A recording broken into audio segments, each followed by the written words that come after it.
Well, hello there, and welcome to Critical Wade Theory. And this is sort of a show within a show that I'm calling Killers in History. And this is an episode on Liu Pengli or Liu Pengli. I've heard it pronounced both ways, so I do believe it's pronounced more like Peng, but sort of with an E sound in there as well. But anyway, he was the ancient Chinese prince who killed for fun and is often considered the earliest known recorded serial killer in history. So quite an interesting character, and I would suppose that his lessons echo through history. You know the morals to be learned from this story.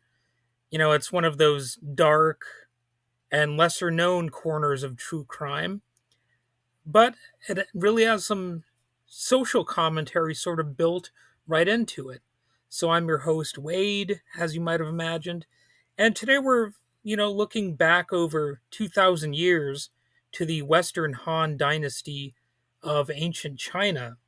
This isn't a story about emperors or great battles. It's about one man, really, a prince who didn't just abuse his power, he used it to kill. And this is the chilling case of Liu Pengli, possibly the earliest known serial killer in recorded history, as I said. And he was born into privilege, as you might imagine, being born as a prince. He was the grandson of Emperor Wen and the son of Liu Wu, the powerful prince of Liang. I'm probably mispronouncing those names because Chinese is not really my strong suit as far as language pronunciation goes, but I did try. Anyway, his bloodline ran deep into the imperial core of the Han dynasty. He held the title of Prince of Zhejiang, but behind the titles and royal status was something far darker. In the 2nd century BCE, Emperor Jing of Han is on the throne. China is consolidating power, growing in stability after years of internal struggle. But while the empire looked outward, inside the palace walls, one of their own was descending into violence. Historical records, particularly the records of the grand historian of Sima Qian, tell us that Liu Pengli didn't act alone. He gathered a gang of 20 to 30 young men. I suppose you could call them young ruffians, to say the least. And they were the violent sort. They weren't soldiers. They weren't rebels, at least not, in a relatively innocent sense. They were thrill seekers drawn to violence, not for politics, but for pleasure. They were basically sadistic, violent freaks who went on rampages. At night, it said they would ride out, robbing and murdering at random for fun. You know, there was no pretense of any sort of, I guess, government function here. They were just maniacs. The kill count, it said there was over 100 people, possibly many more. Victims were chosen at random, no known political motive, no personal vendettas, just violence for its own sake. And eventually the public had enough. Complaints flooded in, even in an age when the powerful were rarely held accountable. The truth could no longer be ignored.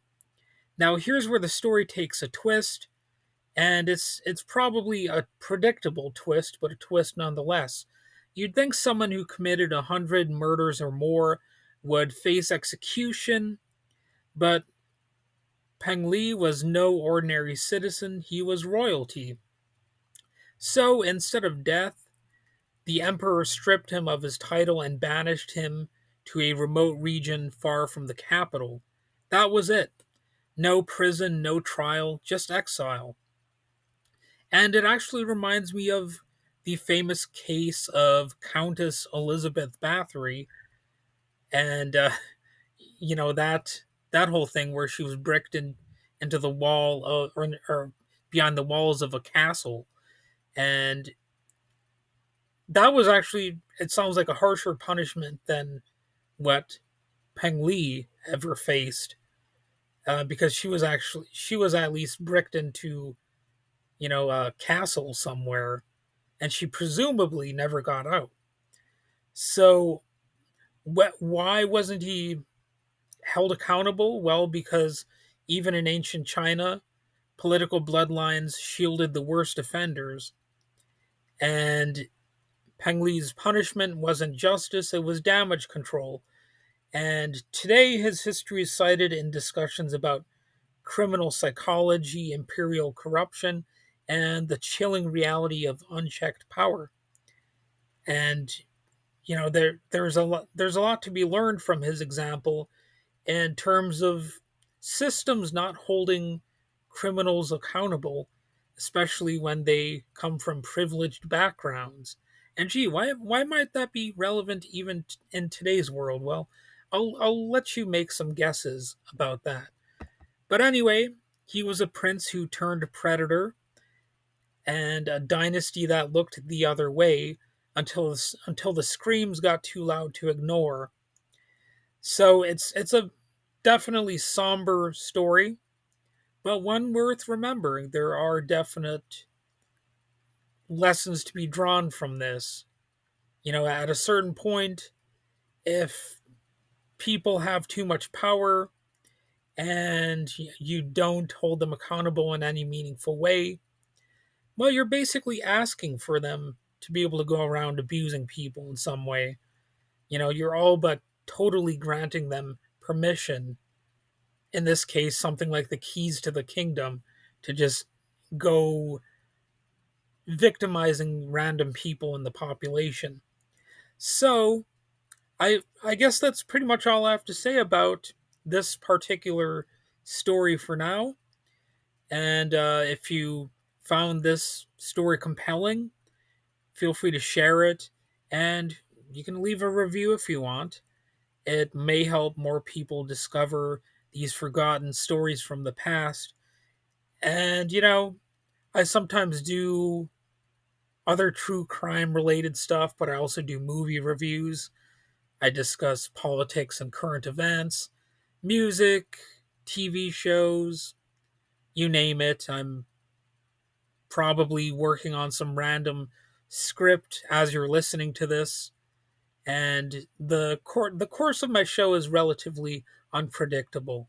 So until next time, stay curious and remember, some of history's darkest figures wore crowns.